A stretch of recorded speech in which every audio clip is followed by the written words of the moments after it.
Assalamualaikum warahmatullahi wabarakatuh, and a very good morning to everyone.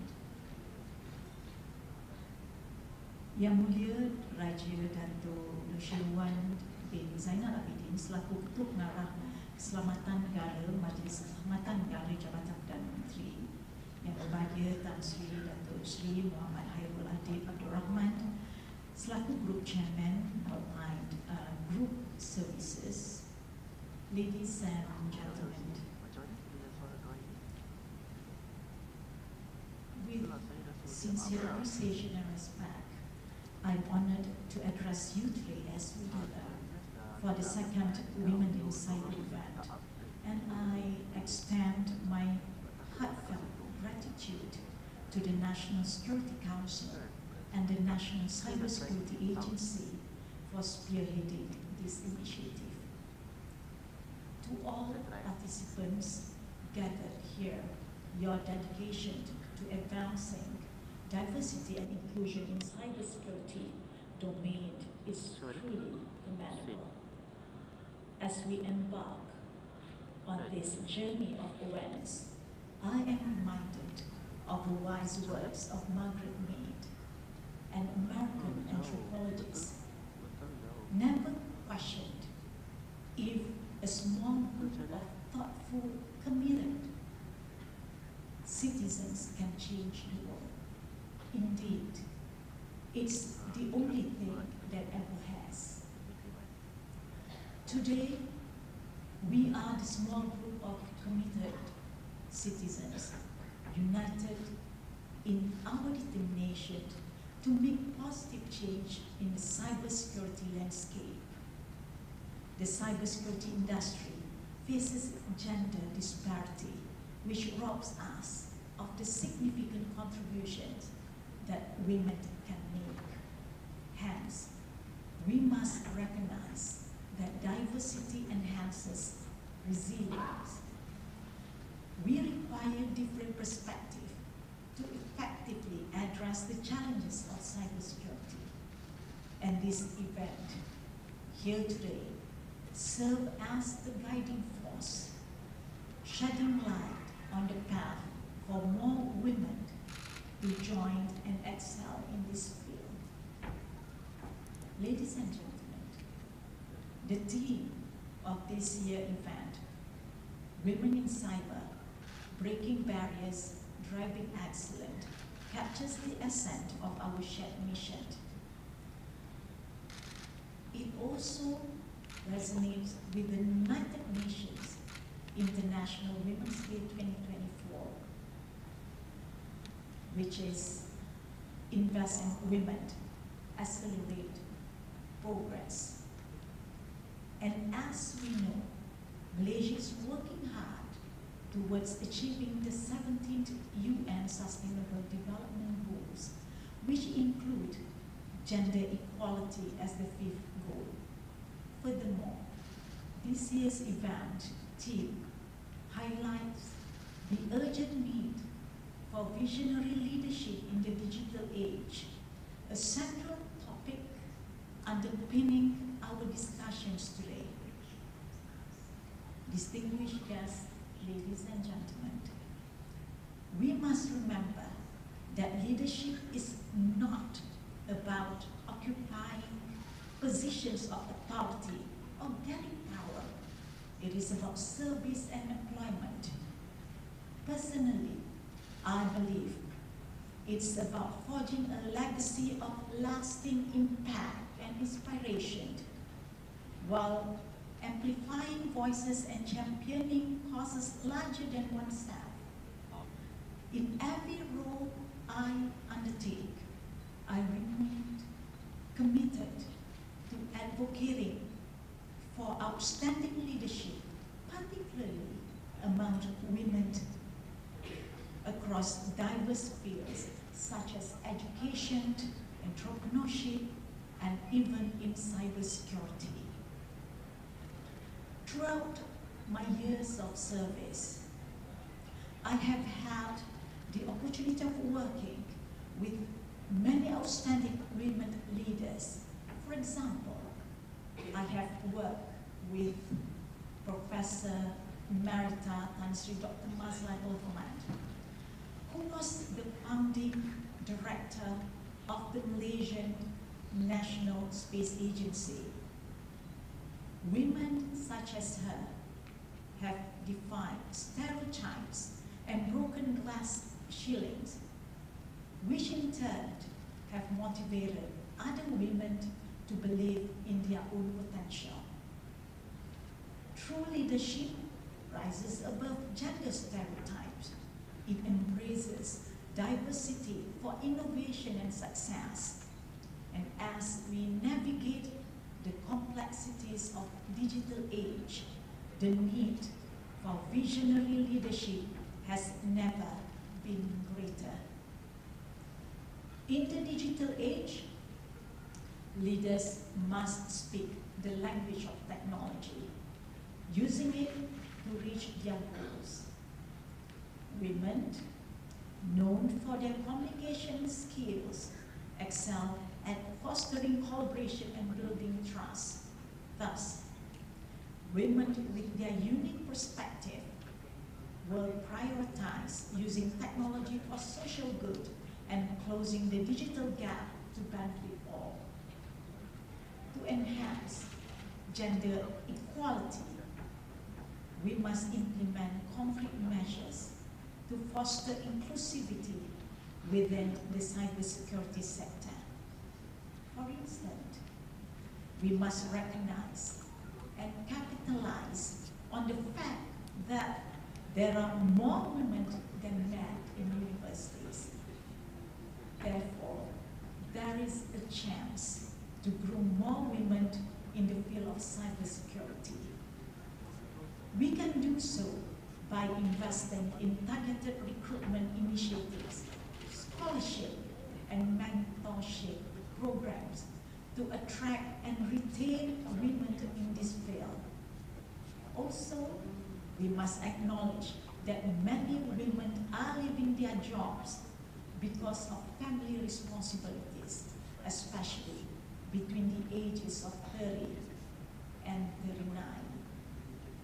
And to combat this issue, we must implement family-friendly policies and flexible work arrangements that accommodate the diverse needs of working mothers.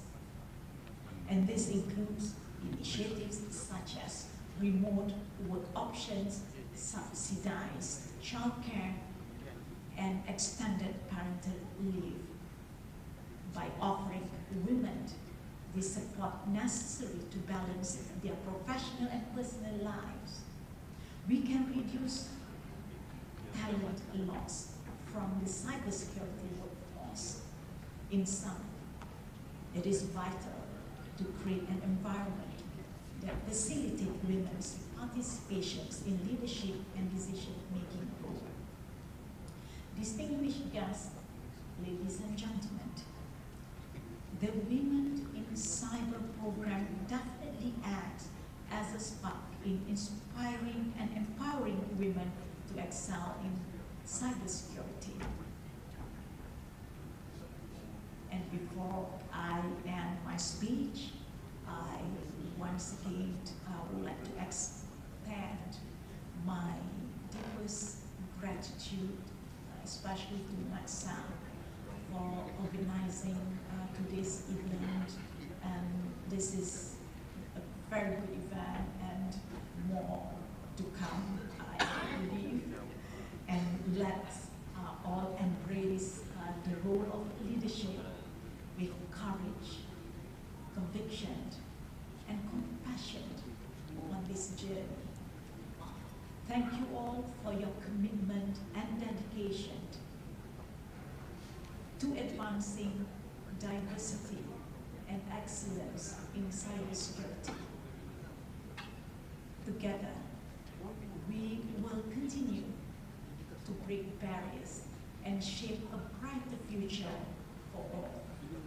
And as we are still in the month of Shawwal, I would like to take this opportunity to extend warm wishes of Selamat Hari Raya maaf zahir batin to all. I'm sure everyone celebrate Hari Raya. For those who are still fasting, happy fasting, and Raya to come. And with that, I thank you very much. Thank you, Your Honor, for your insightful and inspiring address. We now kindly invite Yang Berhormat Dato' Sri and all distinguished guests to experience today's exhibition tour at the foyer. Please welcome.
Distinguished guests, ladies and gentlemen, as we proceed through our event today, I'm excited to highlight the diverse lineup of sessions we have in store for you.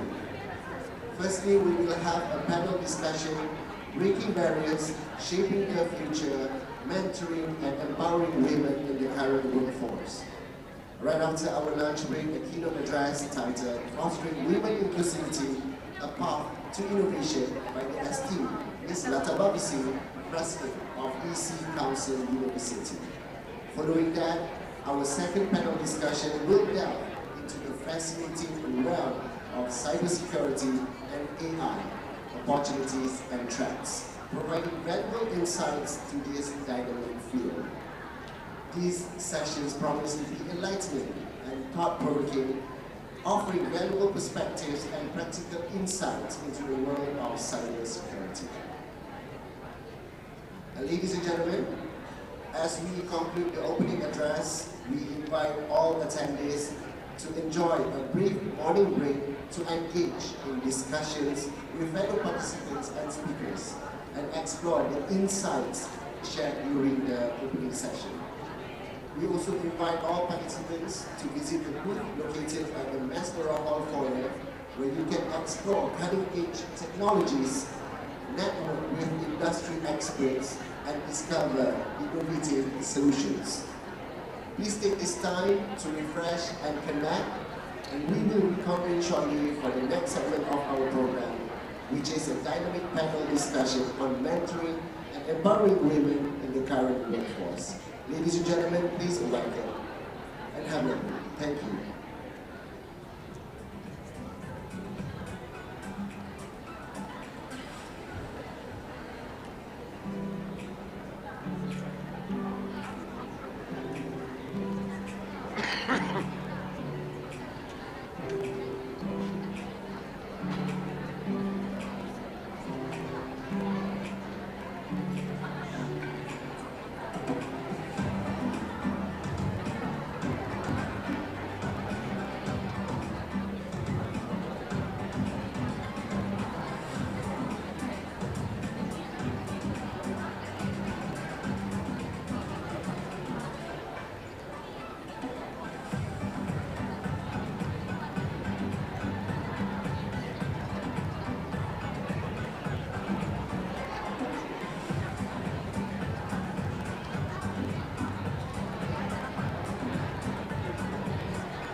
Saya dah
NASA, Alpine Integrated Solutions, and Silas with the hashtag Women in Cyber 2024, hashtag WIC 2024, and cybersecurity, hashtag cybersecurity.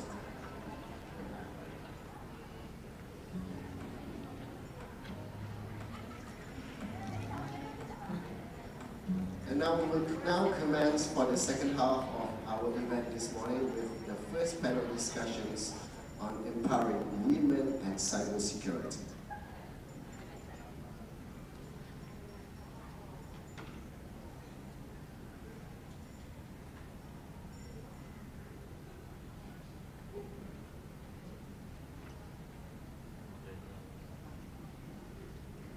Ladies and gentlemen, our first panel session today is on breaking barriers, shaping the future, mentoring and empowering women in the current workforce. This panel discussion aims to inspire women by hearing success stories and strategies from accomplished women in cybersecurity in order to pursue their goals with renewed motivation and confidence. Throughout this panel discussion, we will explore a range of aspects, including the challenges faced by women in the cybersecurity workforce and practical advice by the panelists on overcoming barriers and advancing in their careers. We also will look at to discuss emerging trends, best practices, and innovative approaches in cybersecurity, equipping attendees with new knowledge and strategies to excel in their roles. And now, ladies and gentlemen, it is my honor to introduce our esteemed moderator for today's first panel discussion. With 2 decades of dedicated experience in engineering technology and cybersecurity, her expertise spans critical areas such as CNI protection, standards, governance, and privacy. As the Chief Strategy Officer at Bond Holdings, she is not only a leader in her field, but also a passionate advocate for the synergy of business and technology, particularly emphasizing the importance of cybersecurity in the digital economy. Her commitment to championing women in technology and cybersecurity is evident through her active involvement in various organizations and initiatives focused on mentorship and empowerment.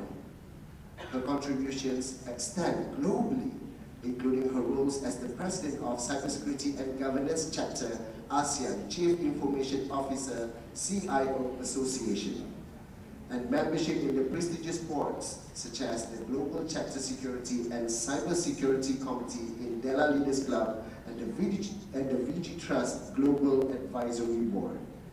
Recognized as one of the top 30 women in cybersecurity in ASEAN and named among the top 10 women in security in Malaysia, her accolades highlight her exceptional leadership and influence in the cybersecurity landscape. Please join me, ladies and gentlemen, in welcoming onto the stage our moderator for this panel session, Dr. Karen Yeo Choi Shu.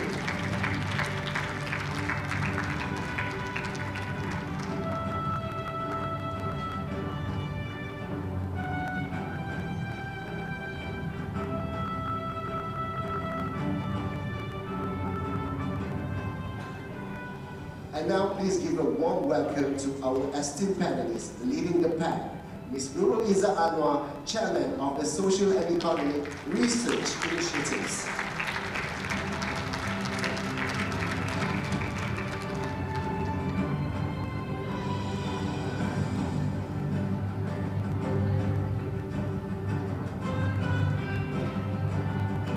Please welcome Ms. Sharifah Rashida Said Othman, Director of Cybersecurity Policy and International Cooperation, NATSA. Please welcome Ms. Rita Irina Wahab, Director of Regulatory and Corporate Affairs, Astro.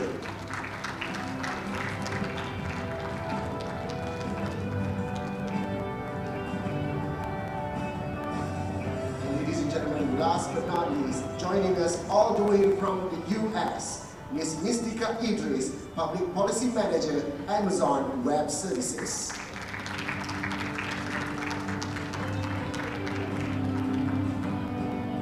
And now over to you, Doctor.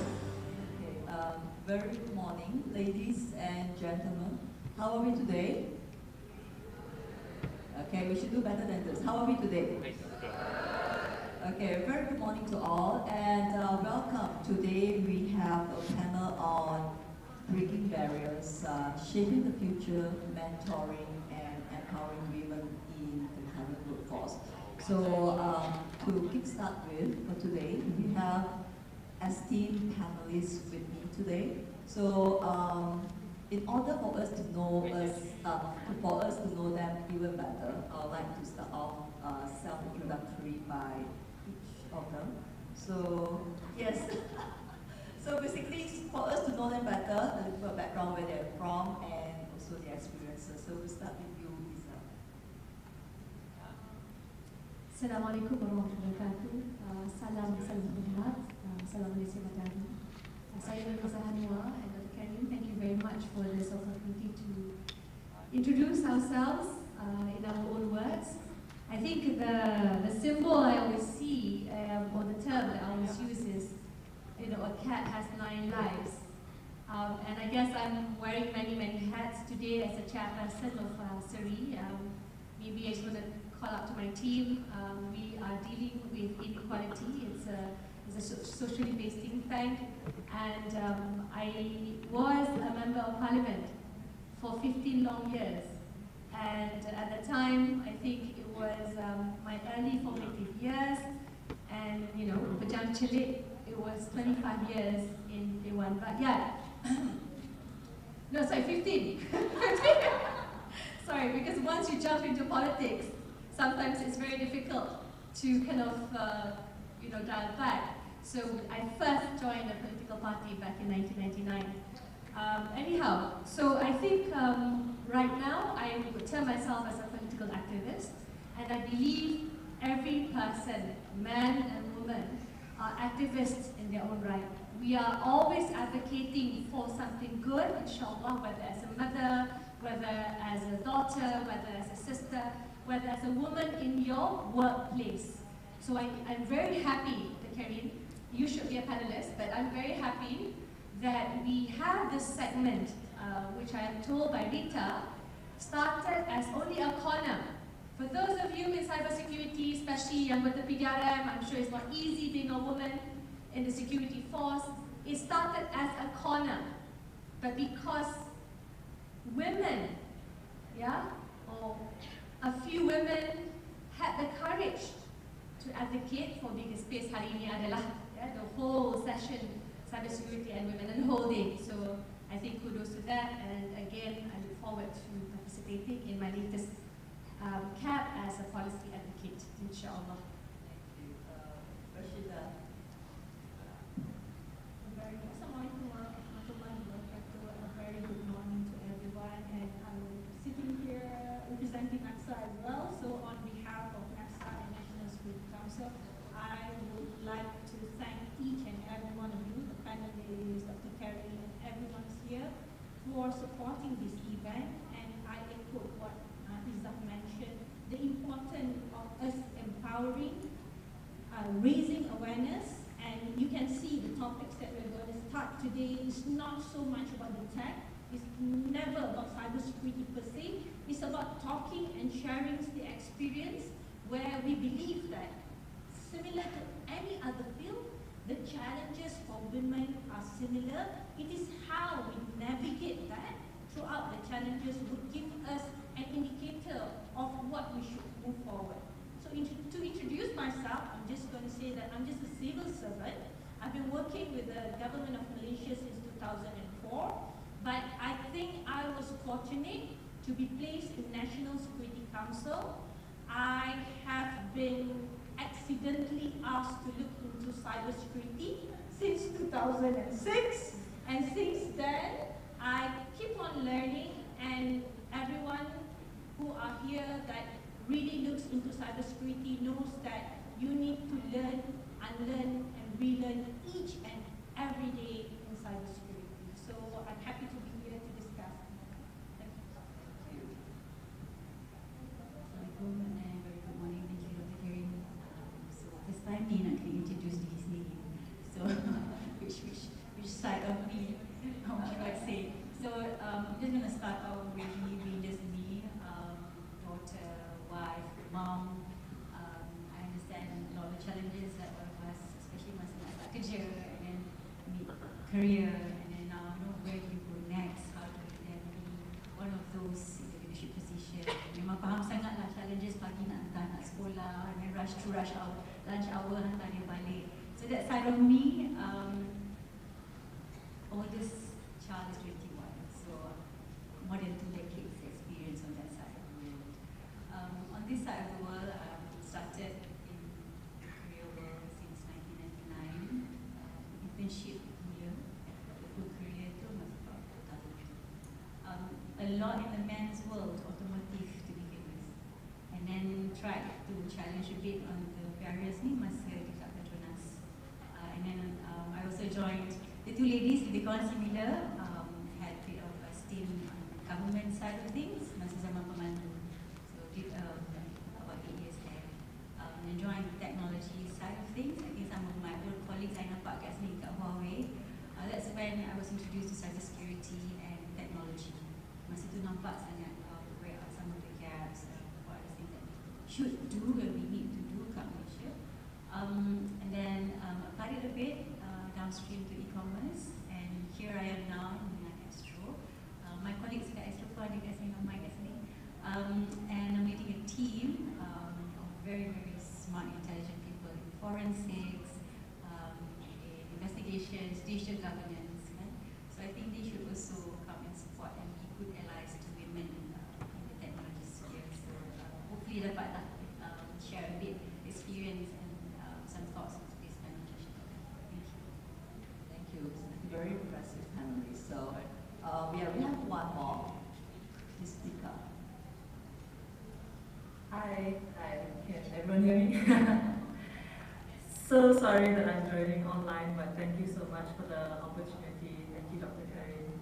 And can I just say that I'm so honored to be on this panel with so many amazing women. Good morning. It is nighttime here in the States, but let me just kick off with an introduction of myself. So I'm currently working with AWS, Public Policy Manager. So I see challenges definitely in technology, tech, and cybersecurity, especially for women who want to come and explore this career. So I started off international relations. I studied international relations and minored in French. And I never imagined that I would be in a technology sector. I had a short stint in government and then went on to do PR, government affairs, and I worked in e-commerce as well. So I would say that I also, similar to Puan Sharifah, I stumbled into technology. It was not something that I had ever intended. But because I had a lot of people who were allies with me, people who advocated with me, and people who supported me, I did a lot of things outside of work. I started my own NGO called My Diplomacy, where I was able to learn a lot of leadership skills. I was able to learn from a lot of youths as well on how to advocate for certain topics, especially women empowerment. And that's how I came into my career as well now in AWS, where I have a whole, I would say, army of women and colleagues who continue to support me and empower me, and I want to continue to do that for other people. I can't see everyone in the audience, and I really wish that I was there, but I can't wait to kick off the panel here today, and again, I'm very honored to be part of this. Thank you, Ms. Nika.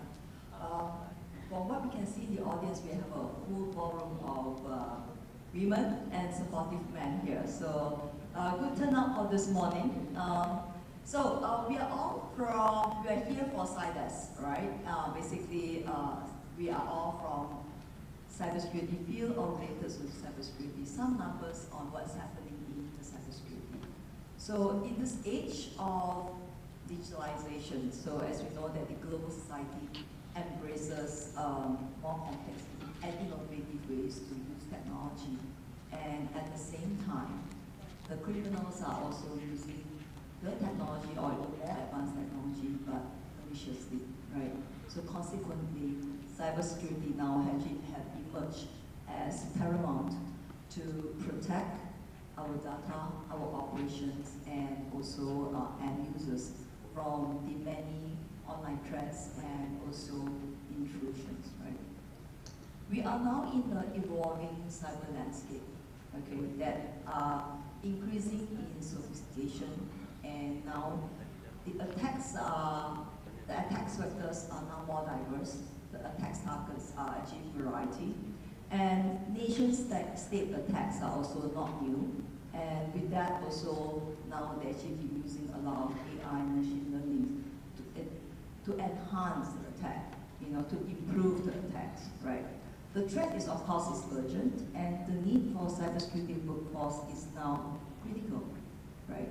To improve and to accelerate cybersecurity, to prepare in terms of readiness, to prepare in terms of capability and also efficiency. According to the ISC Square Workforce Study 2023, 75% of organizations out there have stated that the shortage of skills and the shortage of staff in cybersecurity field have to be the main threat. Okay, so what are the numbers that we see?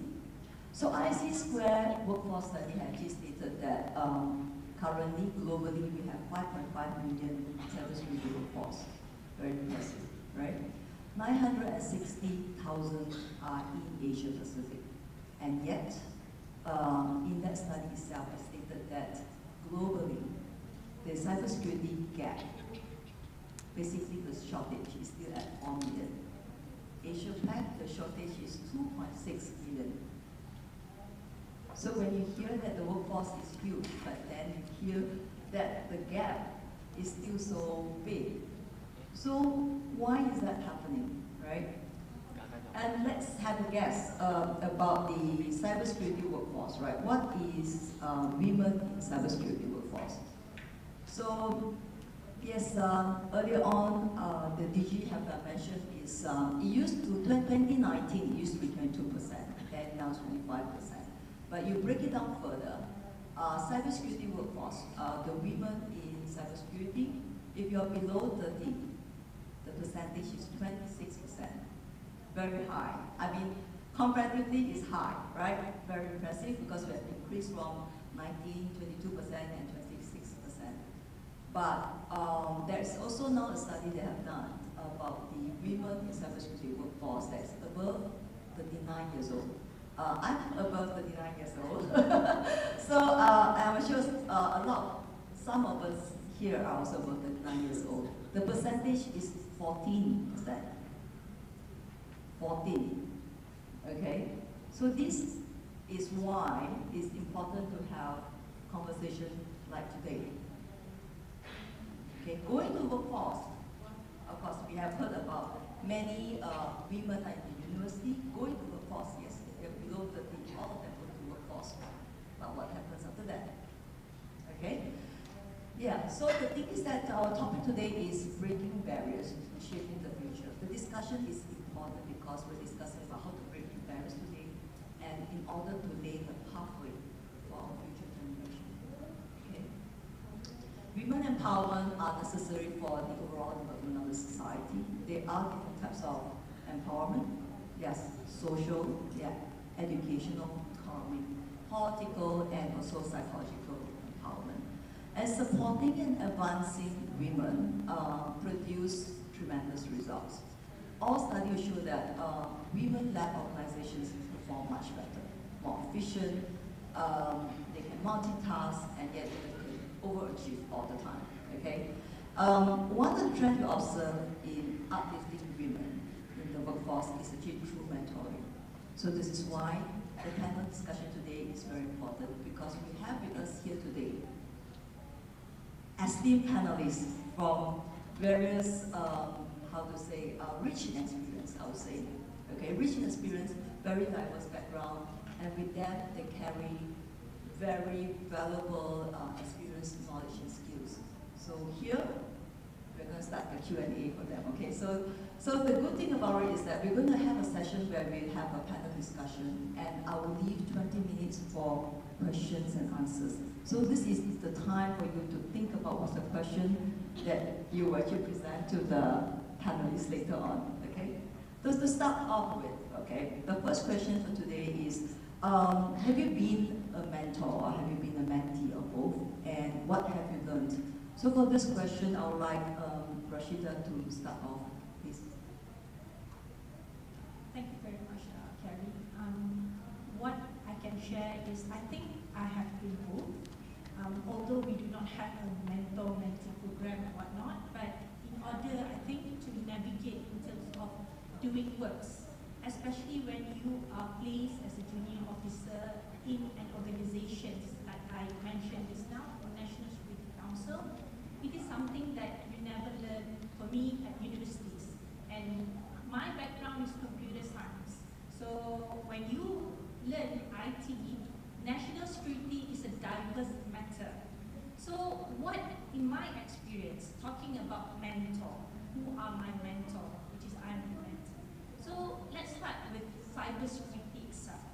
Cybersecurity is a disruptive element, meaning that it will disrupt the way you work, it will disrupt the way the normal ecosystem that we are like happily undergoing and happily live.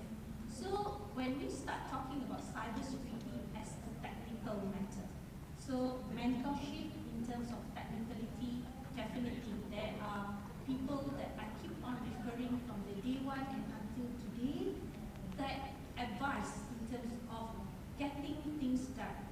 And I always believe that, yes, I'm working with the government actually needs to introduce legislations, policy and whatnot, but in cyber environment, there should be other stakeholders because we coexist in the same environment. That is one of them. Secondly, when we talk about cybersecurity as a national security matter, where it is no more 0 and 1, it is no more the 7 network layers. It talks about bigger than elements of technicality, but it started with the understanding of technicality. Then I need to refer, in my experience, to the person who are core in national security, then associate that what are the technical elements needed. And thirdly, at National Security Council, in NASA, we also look into the national cybersecurity as an international peace and security matter, because we are representing the government, and there are elements like Dr. Karen mentioned, the states actually have intention and do cyber operations that actually probably not within the framework of responsible behavior that we uphold under the United Nations. These are some of the elements that we need to take. That is on the mentorship, and it needs to be continuously engaged and learned, and of course, like I said earlier, learn, unlearn, and relearn. But one more thing about mentoring. So I think throughout my career, I also have officers that work together with me as a mentee. I'm becoming a mentor. But one thing that I learned, every generation, they actually bring different flavors and different knowledge. While you are the mentor, you actually learn a lot from them, and you will understand the behavior of community nowadays will affect what the policy at national level we should introduce so that it can complement what the country needed, because these are the future generations. So I'm going to stop here so that the other panels can continue with the explain. Thank you. Okay, so my thoughts on this question, right? I think this mentor-mentee approach is about both parties, the mentor and mentee, to realize that each of us have the potential to contribute, and how much more can you push on this potential to contribute more, to unearth some secrets within you, to develop your strengths, and to try and see what areas is it that the mentor or mentee can assist to close your gaps. Kita suka bila orang acknowledge your strength, but we don't like when you mention your weaknesses. Dia tak nak, that's a taboo to us. But when we see somebody who actually compliments you in that area, cubalah rapat-rapatkan. To me, that's it.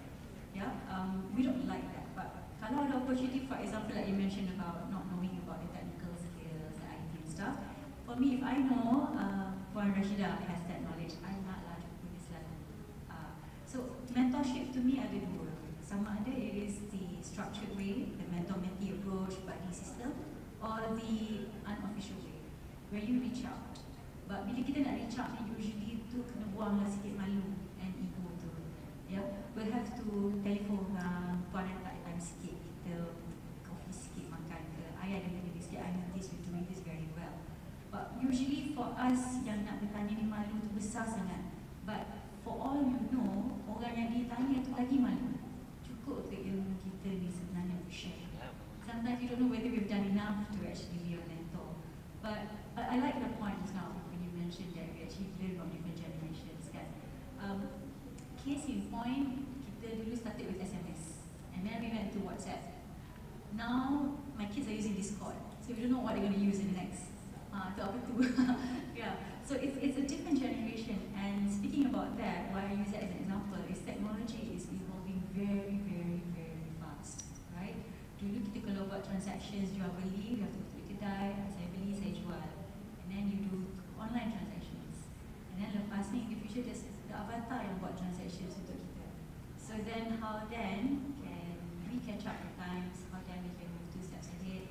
So to me this mentor-mentee approach is very, very good. It's very nice. I myself have my own mentor, Dato' Afsah. Lama dah tak jumpa dia. I have to go and kacau her. But there are also people who I reach out, for example, unofficially, cyber security workers. Yeah? But my mentor yang dia tak tahu dia mentor, of course, is my mom, my aunts. Even my kids are even my mentors. So realizing it or not, the people who you are close to are also your mentors. So you learn from them.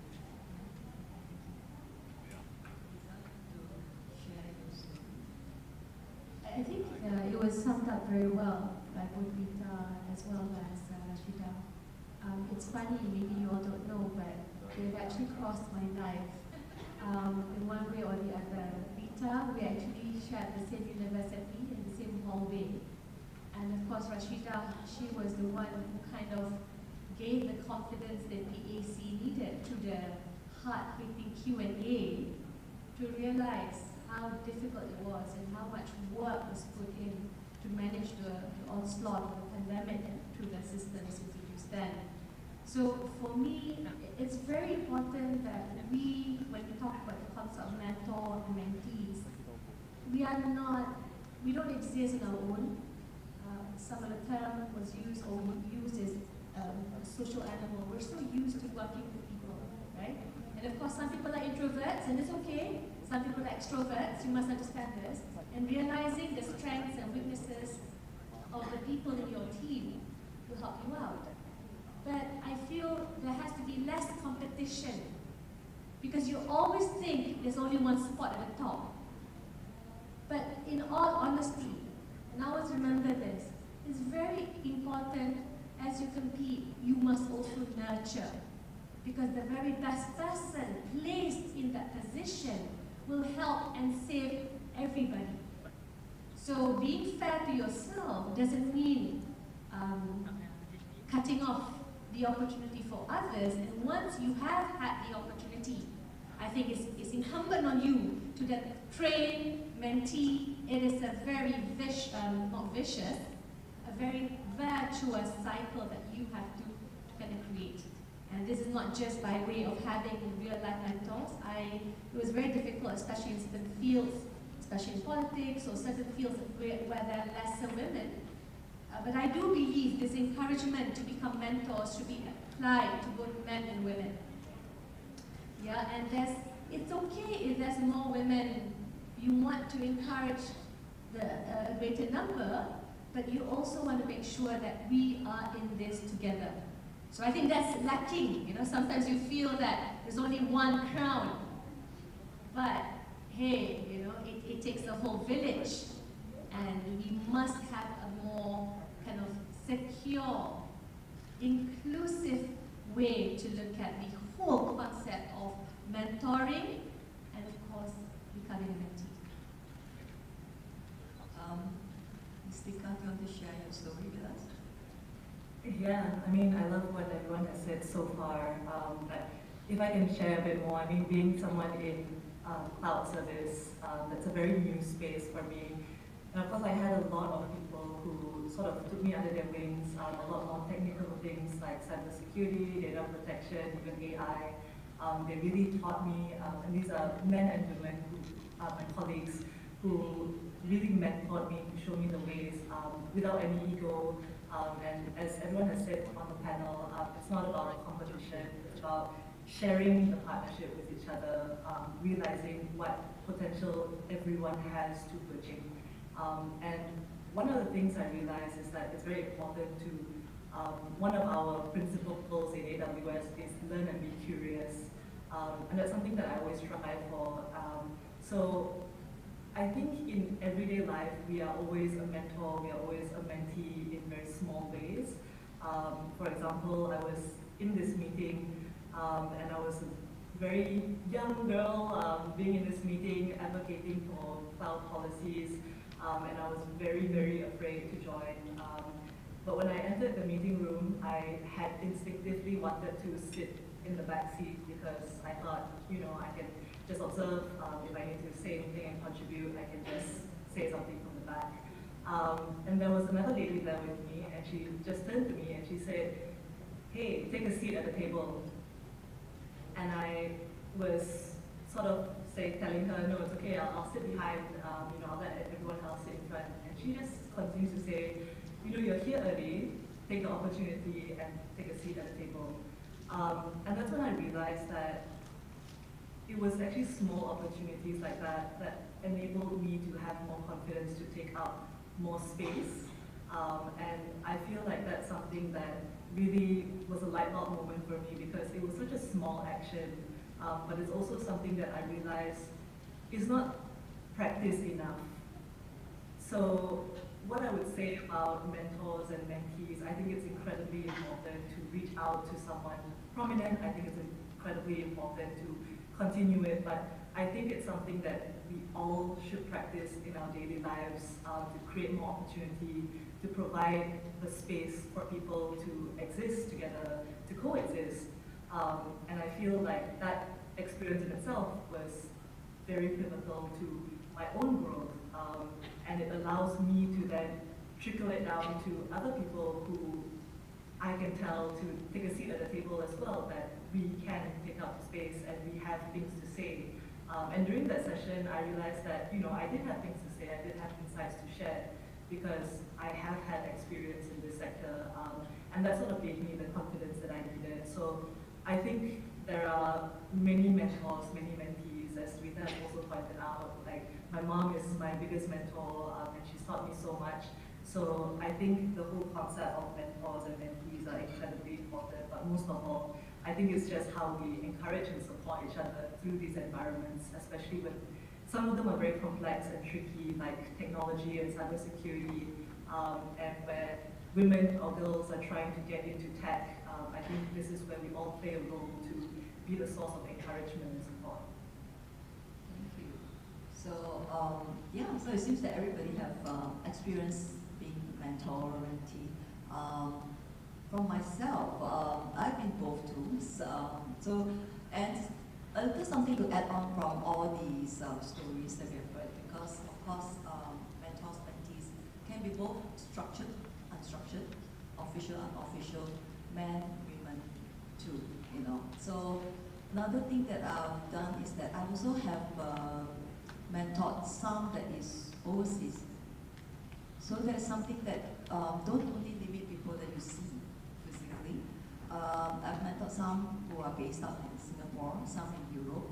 So that was through, there was an association on a global scale, so they asked me to mentor them. So, but basically there are plenty of opportunity out there.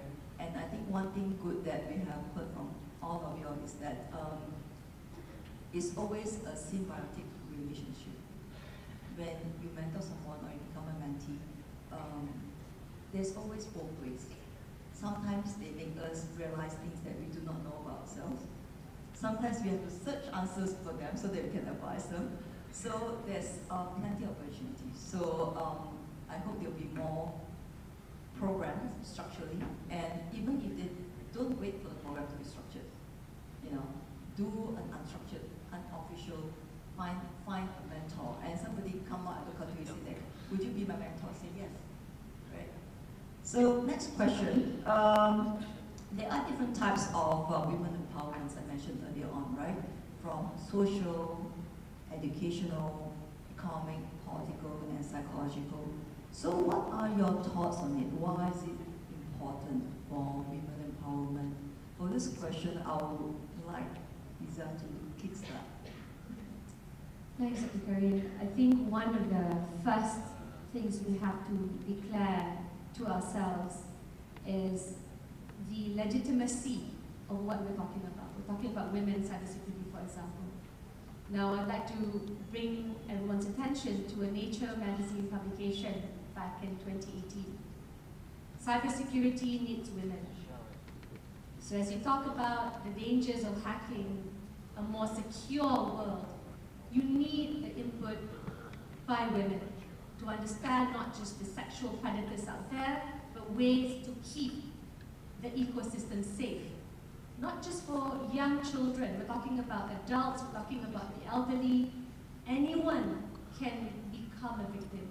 So I just want to input that, right? Because sometimes we talk about it, yes, and it's a great and lofty ideal, but in real life, and you know, I see the police women, policemen here, you must understand the application and how it can not just destroy lives, but save each soul. In empowerment, in terms of psychology, and you mentioned that, after you input the legitimacy of what you believe in, this particular agenda you're trying to achieve, number two is knowing to draw psychologically the boundaries set for yourself as much as you set for others. Because this job, any job, can take over your life, can really, you know, empower you further, or perhaps be a cause for a great despair. So for me, sometimes we forget that. You know, I remember when I'm meeting either people at the height of the pandemic, one of the things that struck me was the psychological impact and trauma. It's not just about, for example, providing people aid, but providing people the ability to withstand and manage the mental challenges as they are inflicted with many, many types of pressures. So this is important. So in terms of providing support, empowerment, organizations should really understand the different or the multidimensional aspect. Back in 2018, I conducted the Multidimensional Poverty Index study on the types of deprivation people faced. Economist Fatimah Kari led it. But I'm shocked to realize when you talk about children, right? Access to internet, access to safe internet. Because you assume that it's enough to have access and basically stream the World Wide Web.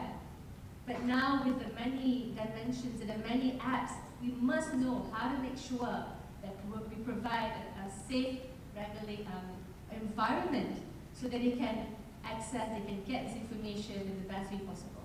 Now, the most concrete example in terms of empowering that aspect for Malaysia's security is, of course, empowering D11 of the PDRM. Yeah. We're talking about sexual crimes against children, against women. Now, just a year and a half ago, they've introduced the Malaysia Internet Crimes against children, I think that's the term.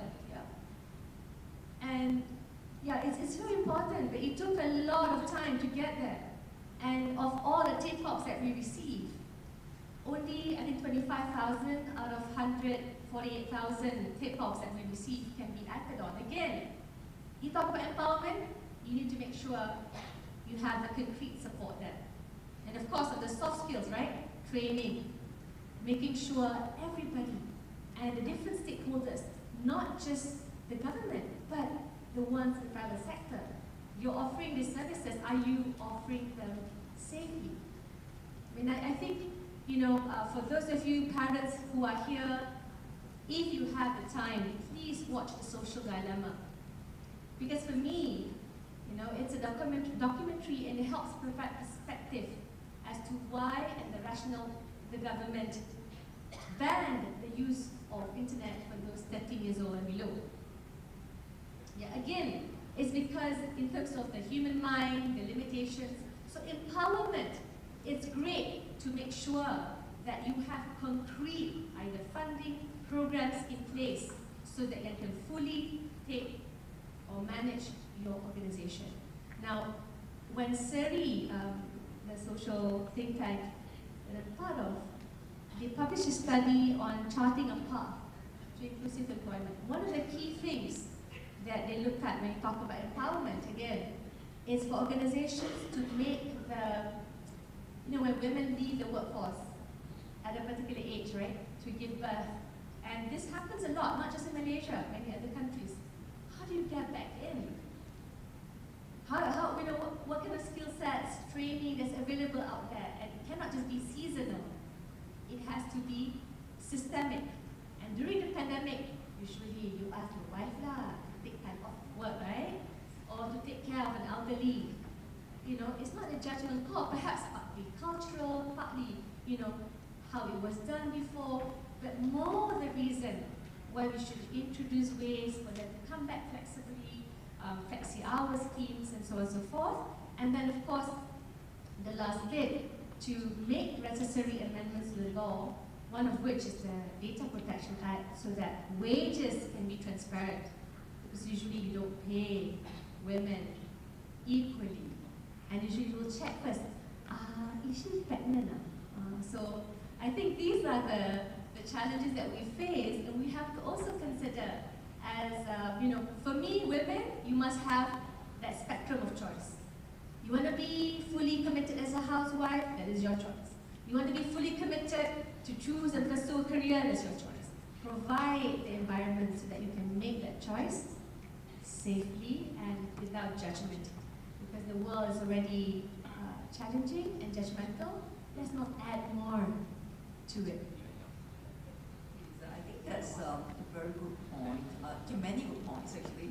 So I think one of the things is that one of the things for all of us at the workforce, or maybe coming back to the workforce, is to know and be aware what is fully our right.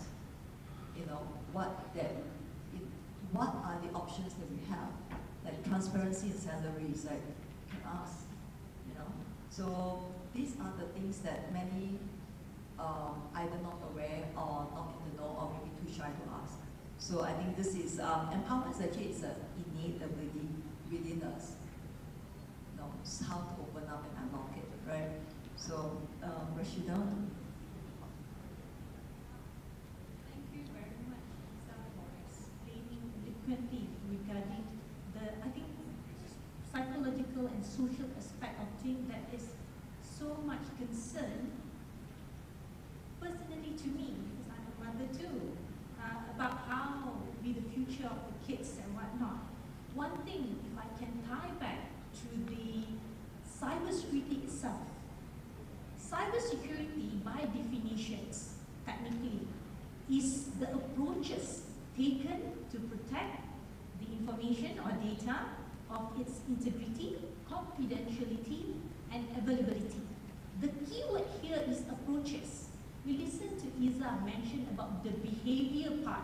Approaches is behavior. So there are two parts of technology by nature. Technology by nature is neutral. It's a good thing. But the actor, who are humans, who take the approach, whether you want to do good or you want to do bad.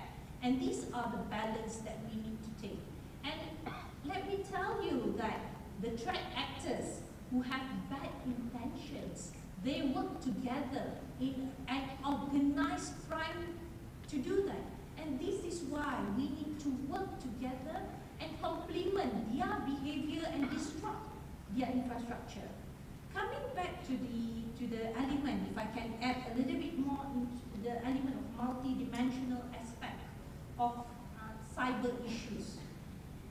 Cybersecurity does not just confine to technical knowledge. No, you need different skill set that can complement. The only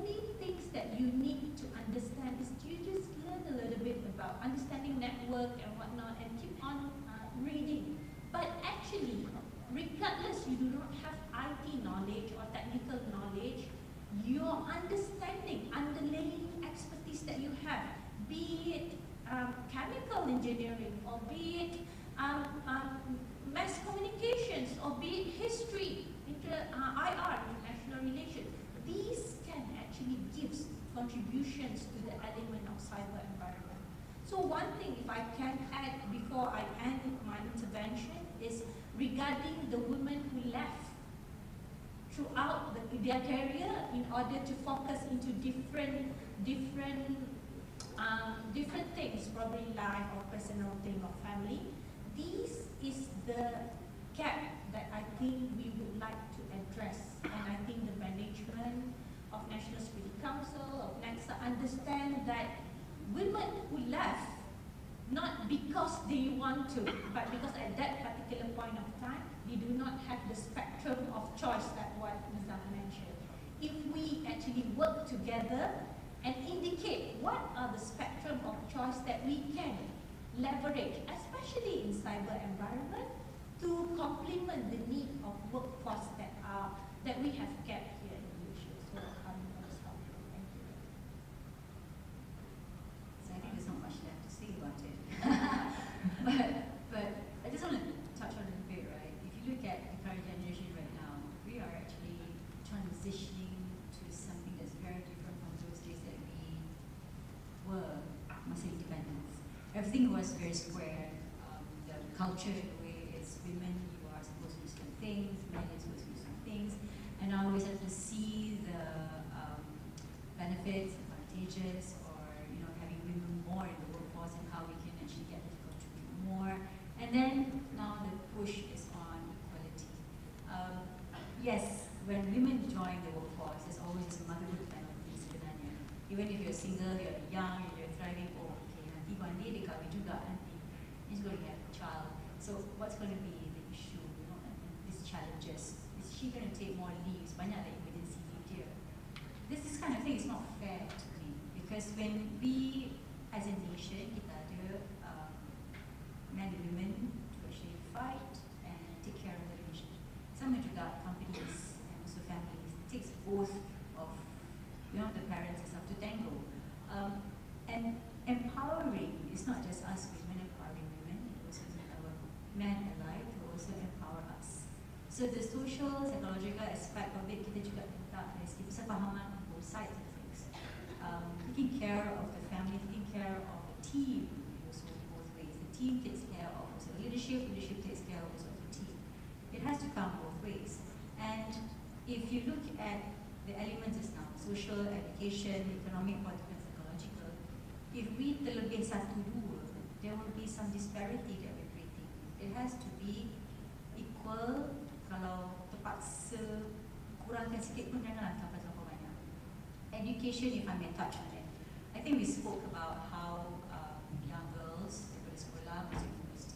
In the technological side of things, like STEM, ramai je dalam kursus tu, right? And then when they join the workforce, actually there's more women than men. I mean, Coursera have this recorded, and you guys can check it out. But midway, we decided that we would like to sacrifice our career and look after the future. I would like to say it on a positive note, look after the future. But then, will the future then have a better space, a better foundation, better environment when it's their time to try now? So it is unto us to make sure that the education part and how we empower it is done well. Sama juga macam the economic side and political side of things, right? If we see something that is not right, it is not about doing things right. It is about doing the right things. So then how do we empower our team members to then break down these barriers and then do the right things? It's not about justifying, oh, this is how it should be done, but what must be done. So I think we are here shouting about this empowerment. Yeah, it's time to stand, it's time to rise, and inilah masanya for us to make all these positive changes. Thank you. It was very good, I would say that contribution and sharing by each of you, talking about empowerment. So one point that is I would like to drill down is about whatever we are doing today, we are creating the pathway for the future. We are shaping the future now. Every little things that we do. So fun fact, okay? So we're talking about DEI today, okay? Diversity, equality, inclusion, right? So we're talking about pushing the numbers of women in cybersecurity workforce. So it is not about numbers only. It's not about putting more women in the technology field only. Why? Okay? Isa did mention about the psychological part of women and how does it help in terms of counter crime. Technologically, why we need women in tech? I'm a champion for women in cyber, women in tech, because biologically we are wired differently. Women in tech, women in cyber is needed because of the way we think. The way we think, the way we process information.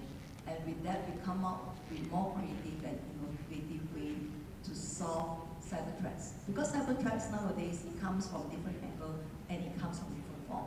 So we need the creativity of this untapped market. Because we are, how to say, unexplored source of intelligence that can help us to solve cybercrime today and also in the future.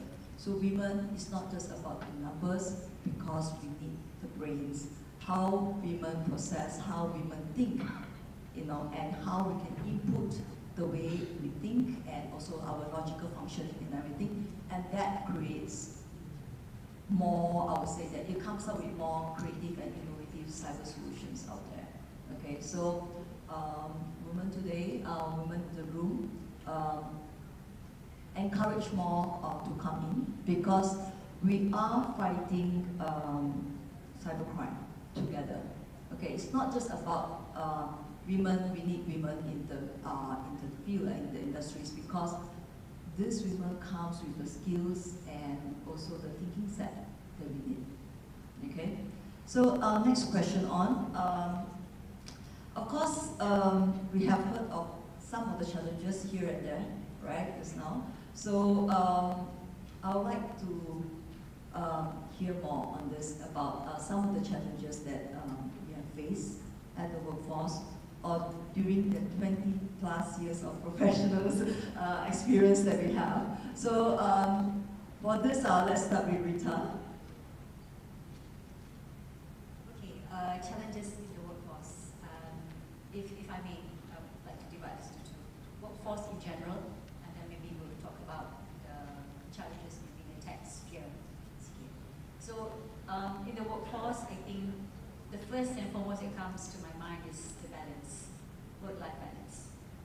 Yes, amanah tu penting, kita jalankan amanah. But tengok jam, alamak dah pukul 5 nak pergi anak tuition. We have to know that kita jalankan amanah tu sebaik mungkin, sebaik boleh, but there is also another amanah yang kita jaga. We must know how to create that balance. Yeah, that is very, very important. When you do something that's a bit more, then the other one will be a bit left behind. So how do you create that balance? That's a challenge yang I rasa after a number of years in the workforce, kita nampak that okay, work will never finish, but there is this nurturing part here which really requires me to help, to water, to develop, to nourish. That requires my attention as well. So work-life balance to me is penting, and that's a challenge that I rasa ramai will have to kind of then figure that out as you go along.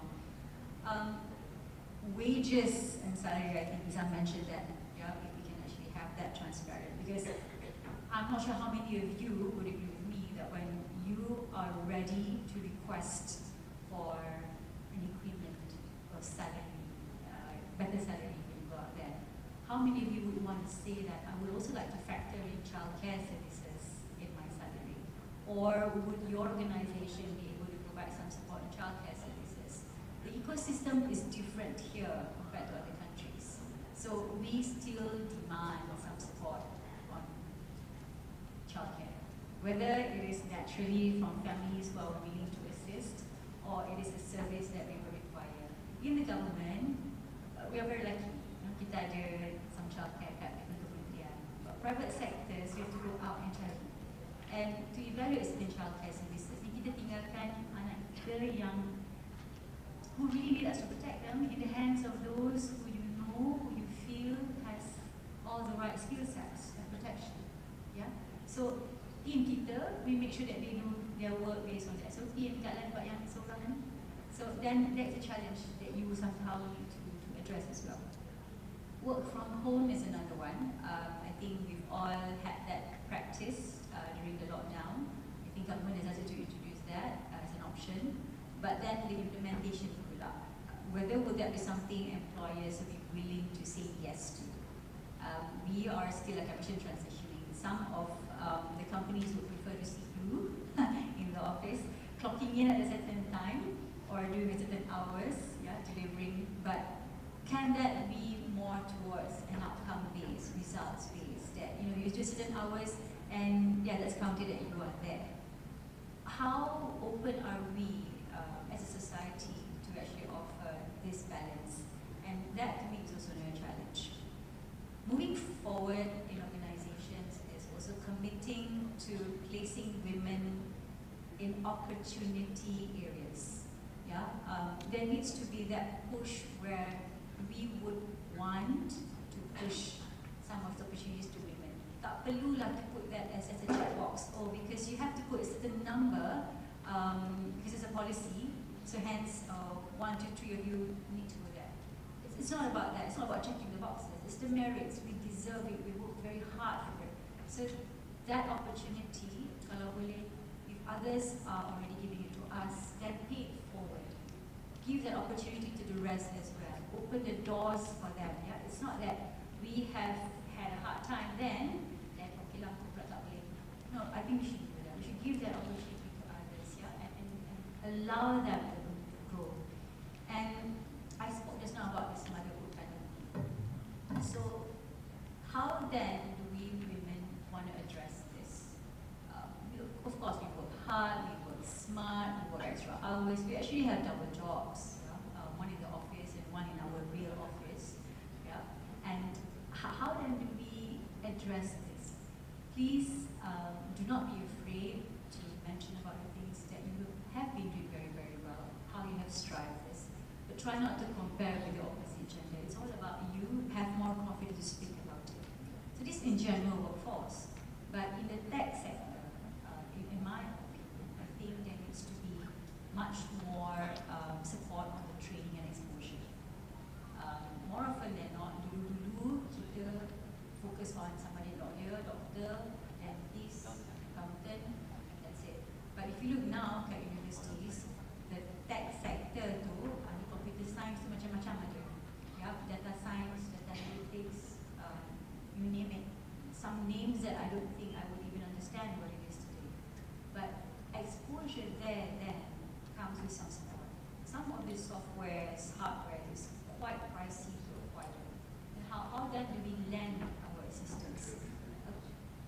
Simple as bursaries and scholarships, maybe not everybody would be able to be eligible for it. But how then do you provide them that platform?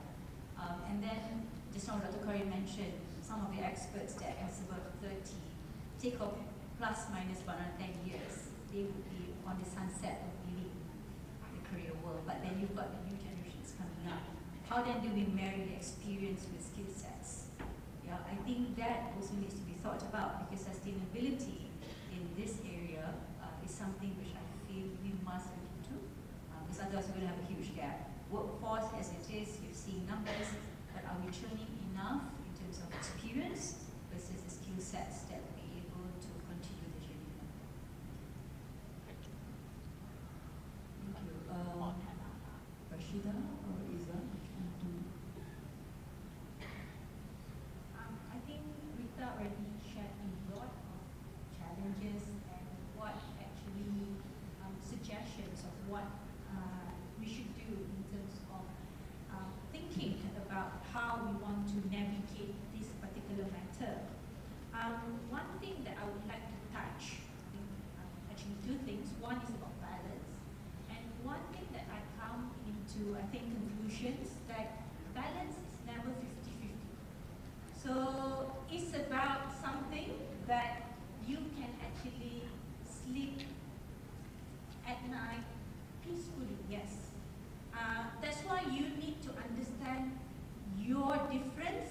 determine and identify what you need.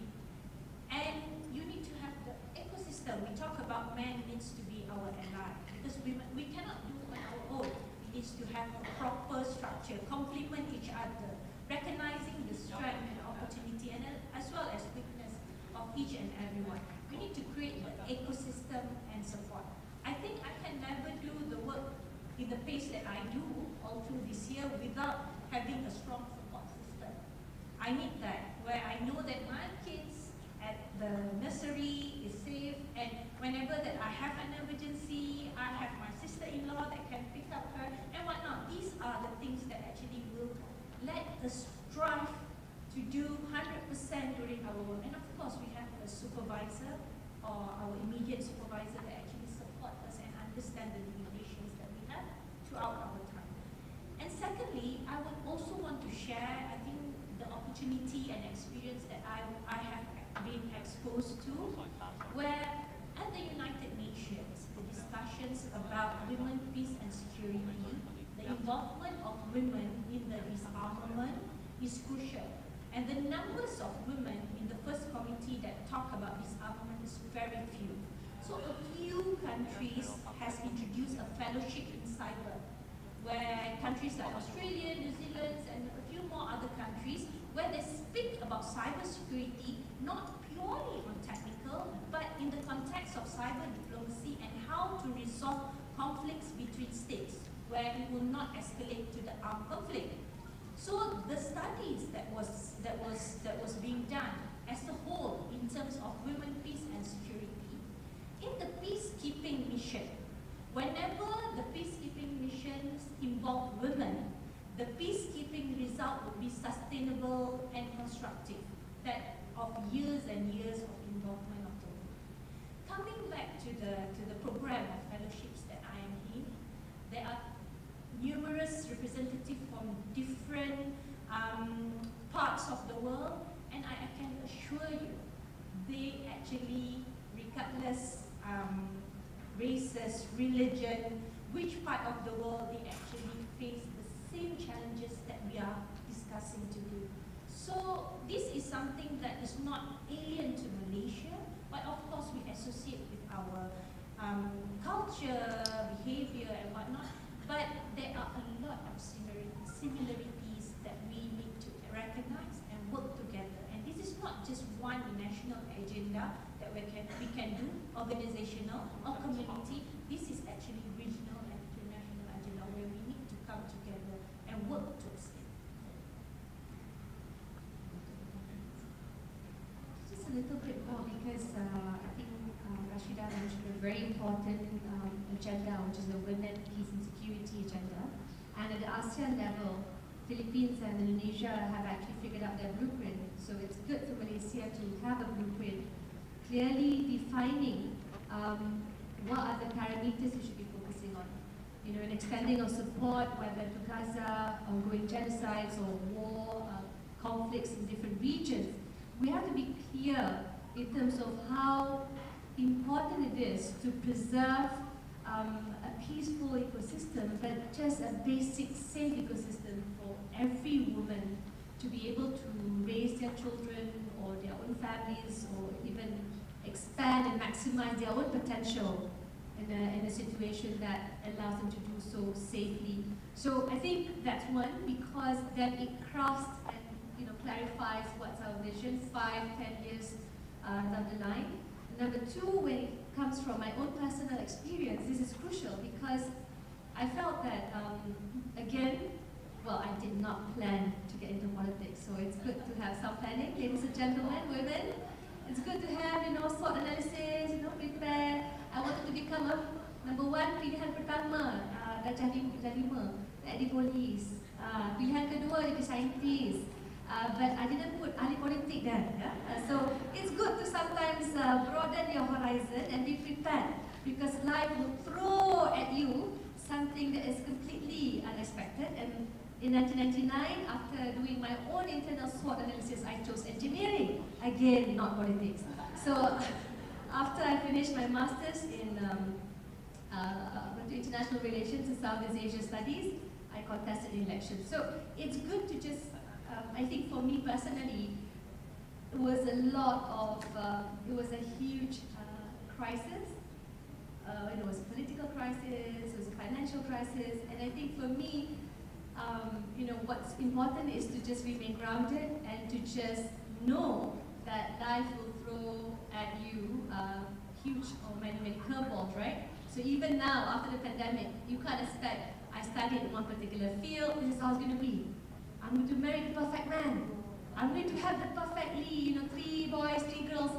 Of course, it's not how it's going to work, right? But it's important to have a healthy dose of optimism.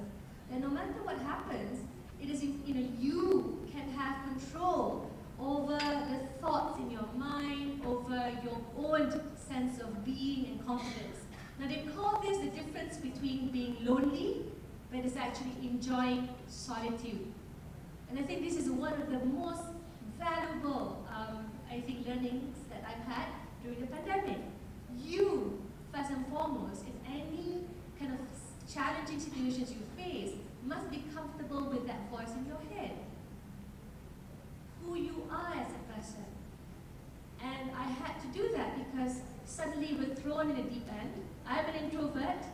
I think one of the stories that Rita told me just now, every week, the first trip I had without my parents was in Trono, University Teknologi Petronas, Negeri Perak. Jin bertendang bagi siapa yang tak kenal. Yes, this is our nickname, our beloved nickname. Jin bertendang, where the Jin's playground. So when I went, every week my parents would come, both father and mother, with home-cooked food for the precious elders. And then imagine, contrast that with what happened in 1998, right? Not only was he detained as a political prisoner, suddenly we had to manage the creation of an organization, a political party, a political movement, and I have been to every village across the whole of Malaysia. We've stayed in Rubah Panjangs, we've been engaged with everyone, right? So for me, it was a huge awakening, and I remember the best thing to do to make my 18-year-old self perhaps less anxious, more relaxed, more calm, is to always compare yourself with who you were.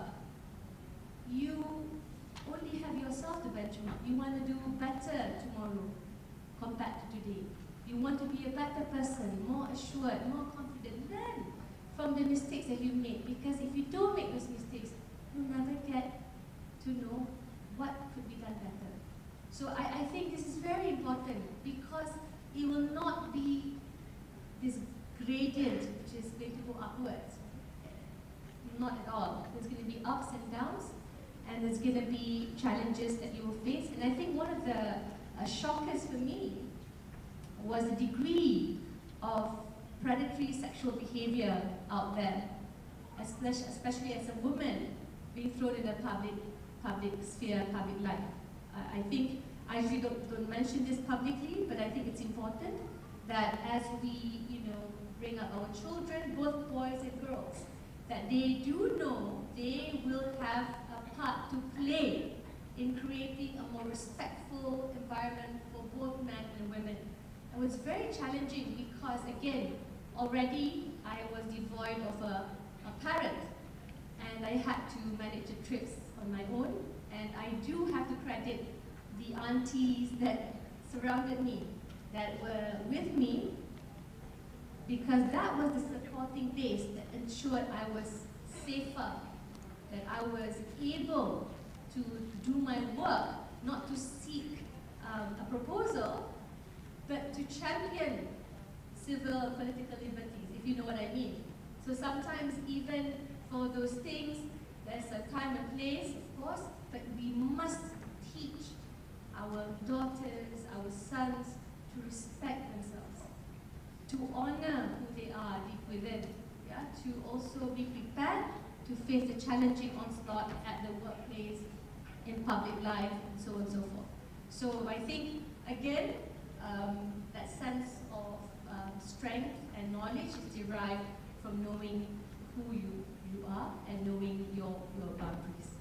I think that's very good. I think that's very detailed, and I think we definitely appreciate that input. And that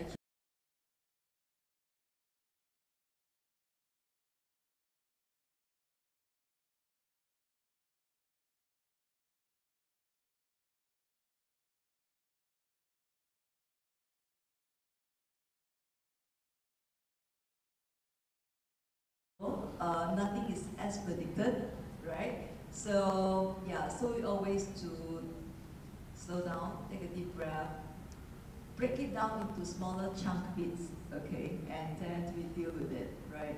So yeah, so the next question, we actually have lots of questions to list now actually, but I'm gonna ask one more question and then I will open up to the floor. Okay, I'm sure all of you have got lots of questions that we have to take. Okay, next question, I'd like to ask Ms. Nika for this one. What are the concrete steps that we can take to advance women empowerment? What can be done and what should be done? Yeah, thank you so much. And I feel like so much has been shared already on the steps that we should take. But if I can just touch on a few areas, I think it will be education, a safe environment, participation, and definitely equality and equity. So on education, I think one of the things that we do see, because at AWS we do run a lot of programs, especially with Girls in Tech, to encourage more girls, more women to be participate in cyber. And I think one of the things that is quite interesting is that, of course, to participate in cyber, it is quite a privileged standpoint because a lot of the things that we see are the kids that are participating obviously have been exposed at a very young age. They have been able to get microscopes, they have had access to these opportunities because their parents have sent them to extracurricular activities. And I think one of the things that we could be doing to encourage access to participation, especially in education, is encouraging this to be included in school programs or curriculum so that there's a greater access at a younger age for people to participate in this. And then secondly, it was mentioned just now, a safe environment. I think this is incredibly important, helping women up, especially in an environment where, well, I have a lot of colleagues as well who were previously engineers or were in very technical roles. And one of the things that they did share was that it's actually very lonely being a woman, being a woman engineer or being a woman in tech, only because we are the minority in the perspective. So I think creating a safe environment is incredibly important so that women themselves know that they have that space to grow, they have that space in order to explore what they want to be able to do, whether it's STEM or whether it's cyber or whether it's more technical roles as well. There's so many opportunities. And if we increase access to these opportunities, I think that would enable greater and more equal opportunities. Then I think also I want to touch on, I mean, everyone talked about empowerment just now, but I think that are foundational and the things that I've realized going into a lot of policy discussions is of course political empowerment. I think this enables women to participate in governance and of course it's incredibly critical to ensure that a women's perspective is included, especially when we're thinking about political agendas or promoting balance and inclusive governance. As everyone has said on the panel, women provide a very unique perspective on safety, a very unique perspective on how to advocate for women's rights as well, because whether we like it or not, we have very different experiences. And as we move forward, we want to be creating the safer environment so that more women can participate and more women can be part of the workforce and they feel that they are safe enough to do so. So I think that's where I would end now because I feel like there's been a lot that has been shared, but all in all, economic opportunities to provide employment, whether women want to be part of become entrepreneurs or to have financial independence.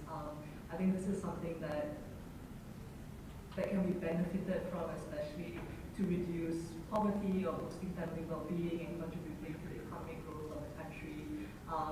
And this definitely stems from being part of policy making and of course, access to it.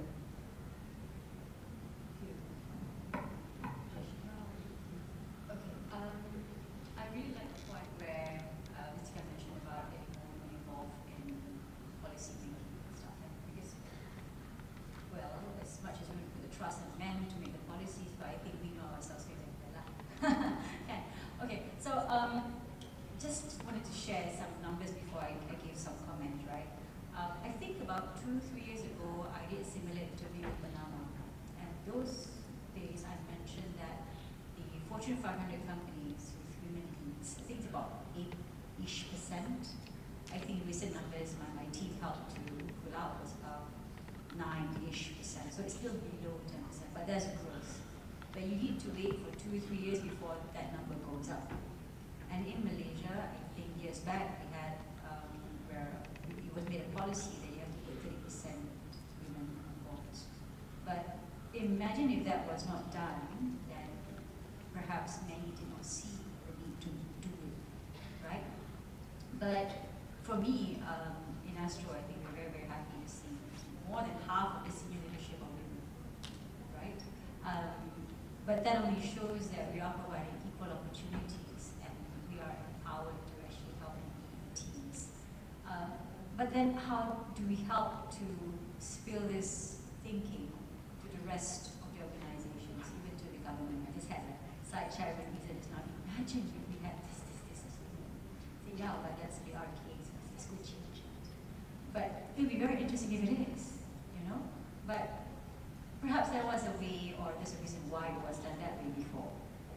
But should we not ask the question, why should that not be a gender-neutral position? Because if we're looking at mission-based leadership, we've got so many types of leadership, can servant-based, whatever, now let's say it's mission-based. Is it the mission is to propel Malaysia to whatever position in the next few years? There's a purpose that we need to fulfill. And if that purpose can be filled by women, why not we make it gender biased? I'm seeing perhaps in the next few years, even if you put out positions, there's no more requirements or this must, kalau boleh lah, be filled with a woman or be filled with men. It should be gender biased. It's purpose driven that you can actually do it.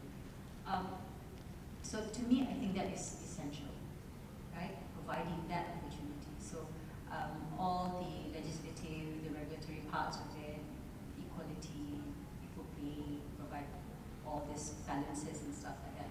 But at the end of the day is, where are we heading? Where is the true north that we're going to? If we want to make all the systemic changes, then let's walk the talk. Let's really do it. So that to me is very important. I mean, globally, we are still seeing women struggling to climb up as head of state. We've got, what, more than 100 over countries around the world, but only 15 are head of state. So, you know, and I remember there was a reading that there was a lady, the parliamentary overseas, brought a baby to parliament and was breastfeeding. Why is that a taboo? It's a natural thing. It's feeding a child. But society still needs to be informed. I think there needs to be more awareness in providing this out there. But yeah, I would really like to see some very, very impactful changes going out there and really, really all out for empowerment. That's very good. I think one of the main things that we need to look at is intentional. We must be intentional and decisive in the actions that we take. Okay, we being here speaking about it, the intent is to have more similar or more women and out there in the workforce to come up into senior leadership. We want to encourage more girls in STEM. I did EEE, Electrical Electronics Engineering. Well, when there's less than 5%, I wore a dress. Why must there be a stereotype, right?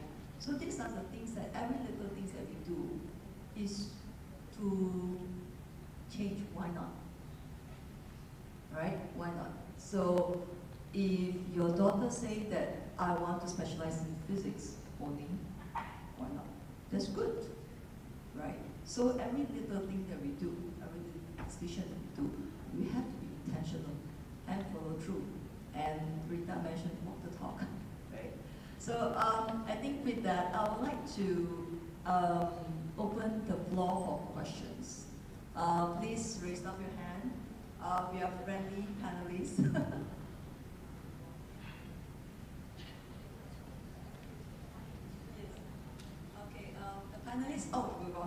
panelists, actually, we have pakat already. If you all don't ask questions, we will ask your questions. Let me save the audience for you asking us a question. Hi, I'm Amy from BlackBerry. So there's this conversation of being a mentee and a mentor, right? Is it possible to have some sharing of experience in terms of your individual experience where you are going through your career and making the decision to stay in the workforce? You know, being not only work-life balance, but it's talking about work-life harmony, right? And that is, you know, basically in terms of the individual story sharing, and also from the organization and the national level, you know, what kind of specific programs or initiatives that you have encouraged or intend to push forward in your organization or at a national level. Thanks.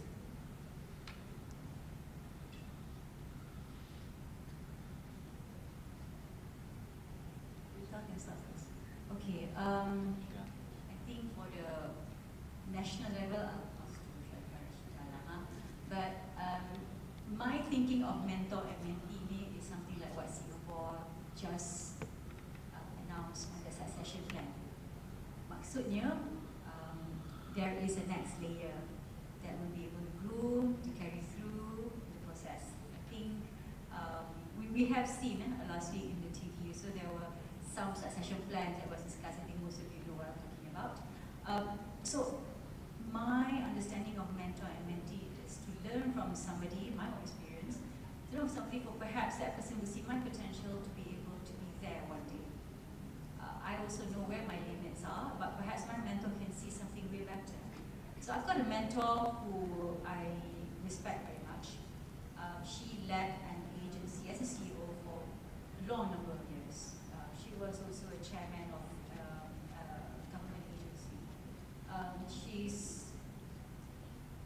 She's very confident. She's herself. I don't see her as trying to behave like the way that men do. She is her own person. And I see this very well because she's also a single mother. And wow, how does she do all this? So our conversations is not just about how she can guide me in terms of the knowledge, how do I manage temperament, how do I change from being aggressive to assertive, how then do I identify the SWOT within my team, how can I then be a contributor to the team and make myself useful. But it's also about that part of the leader where she is, you know, taking the challenges of just a single mother, but not making it as the negative side of it, but also on the opportunity side of it. But because she has, I mean, she wears both hats, that she's able to make that balance in the whole. And I find that structured discussions that we've got over coffee and cake in different venues very, very useful. Because that is where I see someone who is potentially being willing to share, and me seeking with someone who's willing to even impart this knowledge. Yeah. But I also have mentors who are not in that official structured manner. Somebody who is well known is under security, in fact. Yeah, I think if he's listening or he's here today, he'll go like, you go and call me mentor. But I always speak to him because inside the security world is also something where he's grown up with. And I would like to know how does he get groomed to do this? What are the things he's seeing that I'm not seeing? Where are the gaps? I want him to tell me where is that gap in me, but should I not be doing that myself to find out the information? So banyak benda dalam mentor-mentee ni sebenarnya in different organizations ada. But personally for me, I think we also need to seek out people who we want to be our mentors.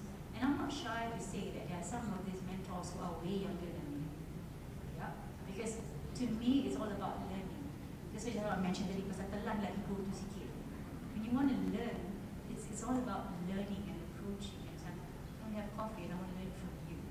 Oh, your boss, where you want to learn from me? No, you've been doing this for so many years. And I'm also an advocate of showing off my team. I'm not shy to say this. I mean, if you are actually the one doing this and you actually are contributing, I would like to show them off. I would like to give them that seat. Because if it's not me who providing the opportunity, then who else? So me learning from a mentor, and I'm also practicing that already. So hopefully that takes it forward. So that's on my personal side. I give it to Rashida on the national side.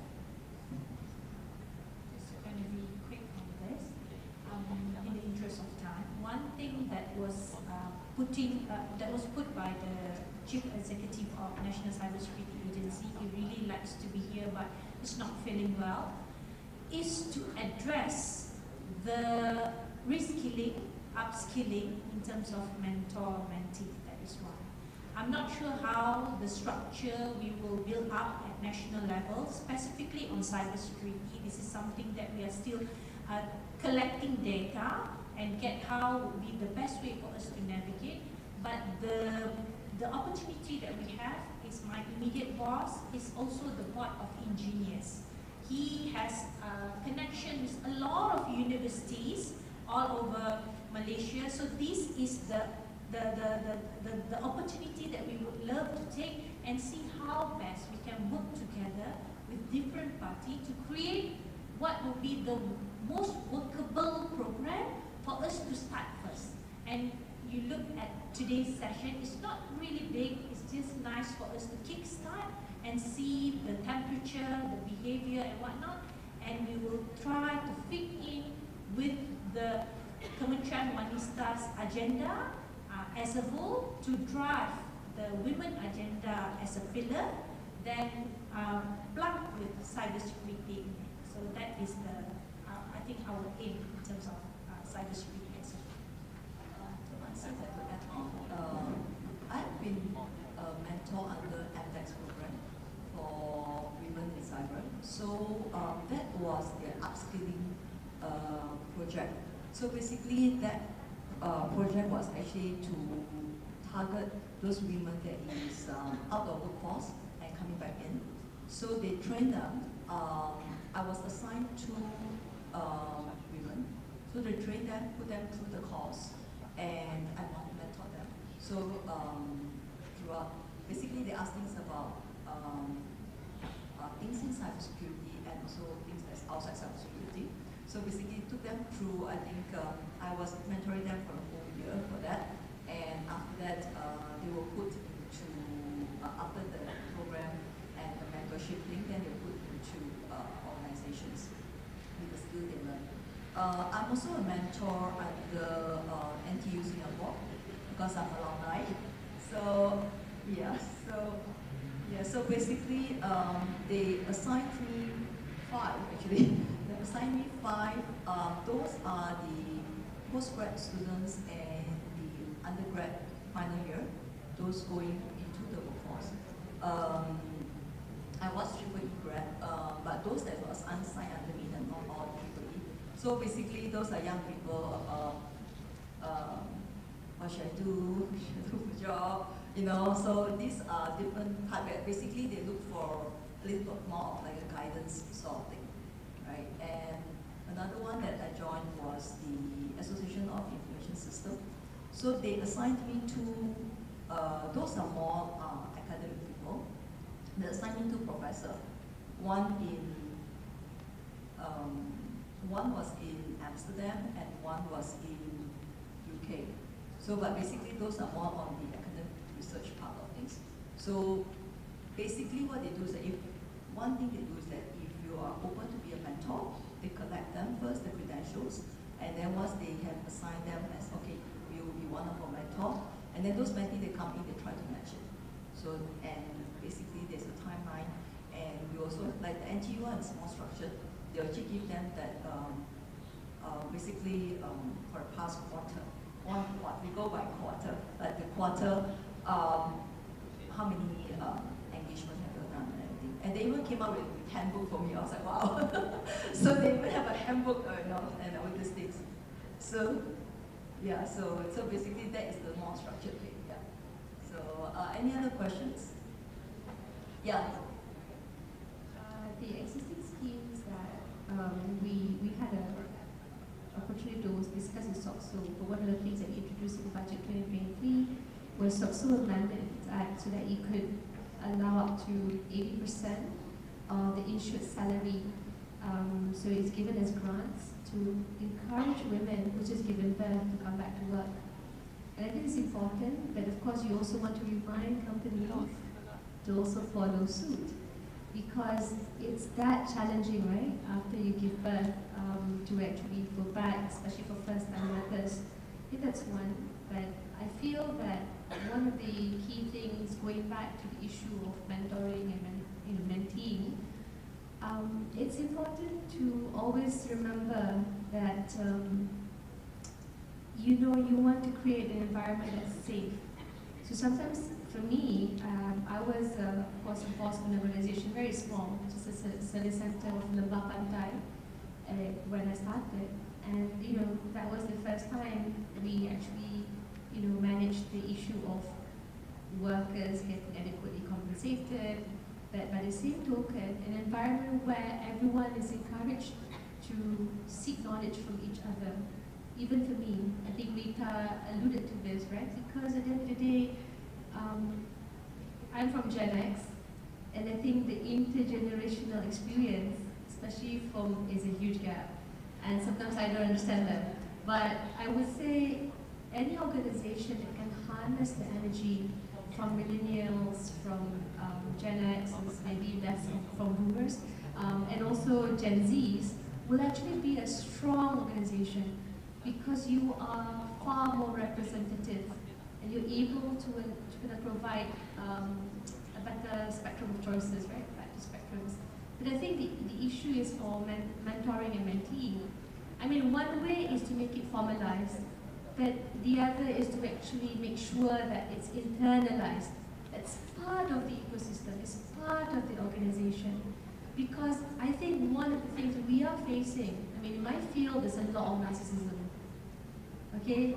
It's not a joke, it's serious. I mean, once you lose the ability to self-reflect, I think you're the worst person you can be to yourself and to your loved ones.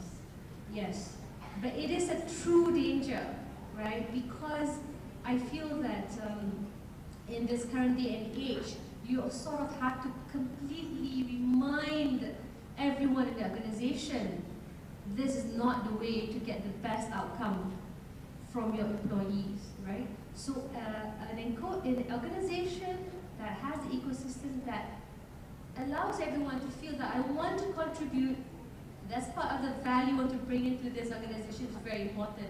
So even if you don't formalize it, you've got to build the culture for it. And you've got to identify those who could be narcissistic, because there could be elements of toxicity that poisons the entire organization. So I say this because, again, it's a lot of hard work. Yeah, so in a big organization, more the reason why you have to kind of hone in and make sure you put the protections or the mechanisms in place. I just realized that we are kind of like out of time. No, But I think we want to add something on. Yeah. Just a little bit more when you mentioned about bad actors, protection, generation, and stuff like that. I just wanted, and also about the walk the talk thing, right? I think my team at the back would be very anxious if I don't say this. So this thing about behavior and bad things that we do, I think a lot of you are very, very familiar about all this free streaming, clicking on certain sites where you get to view some videos and stuff like that. Know it or not, but more often, I mean, day by day, we are all exposed to malwares, yeah? And there's a lot of threat that comes with it. Siapa tak faham malware tu, nanti boleh Google lah lepas ni kot. Then it can lead to data theft. When orang dah curi data kita, macam-macam benda dia boleh buat dengan data kita. Dia boleh mine, dia boleh massage data tu, and do a lot of things. Then could this then potentially lead to scams and fraud? So, walking the talk now, yeah. So kita ni nak start dengan Astro ni. So kita dah set lah. Kita dah set lah. So what we're going to do is this. Today itself is going to go live.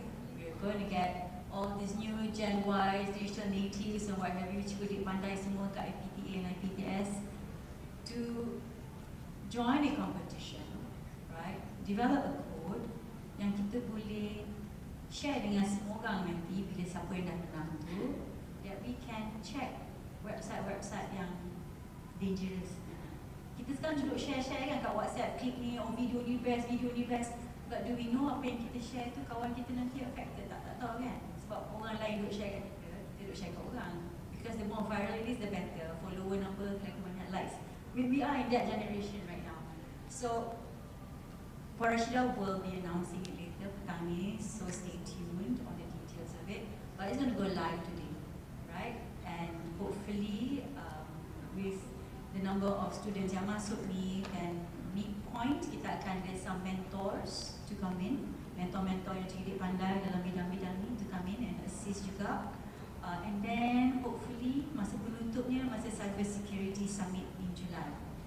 Yeah, I think kita dah jemput lah some of the VIP besar-besar tu nanti masa penutup Cyber Security tu insyaAllah to acknowledge students-students yang menang. So competition tu akan buka today. So it is also part of us walking the talk to address issues on cybercrimes. Cybercrime tengah tinggi sekarang ni, and I think there is a joint task force that's currently looking at harmonizing penal codes, looking at some of the laws and legislation. So for us right now, we are trying our best to assist and to develop this competition. So hopefully Parashida will be able to share more details later. It's a very good initiative, white listing, black listings. Right? Yeah. So that's very good. Okay, so but I'm not gonna let them go yet. Okay, before you go, I want to have basically this one round of your last advice, or like, the last advice. It can be a one-liner, it can be a 10-second for the audience. Okay, we start with Miss Ika from Pavaroi.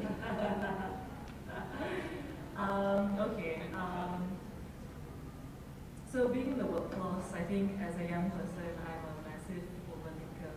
I think too much about what people think of me when I speak during events like this, or even to regulators or policymakers. I worry about, do I sound smart? Do I sound okay? Do I make sense?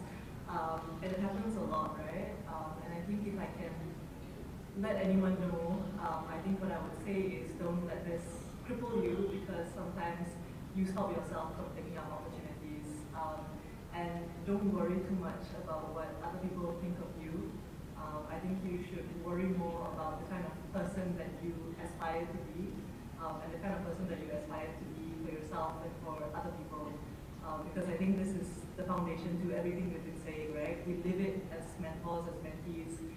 We live by example, and I really hope that, from generation to generation to generation, all of these things that we are learning, all of the good things that we are learning on how to be, on how to exist, on how to create a better workforce, this trickles down to all the future generations to come. And I hope that we continue to have discourses like this today, so that more people can share their experiences and more people can learn that, sometimes it's okay, sometimes there are shared experiences, and there are so many different types of opportunities in the workforce today. Thank you. That's a lot. Okay, Rita next. I would like to see, honestly, that universities or the organizations make opportunities in the sexier, right? Make it more sexy, sell it in a more sassy way, like cyber women. This is cyber security. Yeah, security is not like, but it's make it more sexy. I would like to see more facilitation and support for the next generation. Like I mentioned, softwares, hardwares, tools, exposure to sciences, opening up their minds. I'm not going to talk about education system right now, but yeah, that exposure has to be there for us to start walking the talk, for us to start embracing those changes, right? So Gen AI is not for the future, it's already here, so how ready are we? Deepfakes are already here, how do you know the person you're talking to on the phone is not that person? So change is there. The only person who likes change is babies because their diapers are always wet. But be that change agent. Be that women to empower other people. Thank you. I just want to give some advice to all the youngsters. If you are we are aunties anyway. So to all the youngsters, in your journey throughout your career, regardless wherever that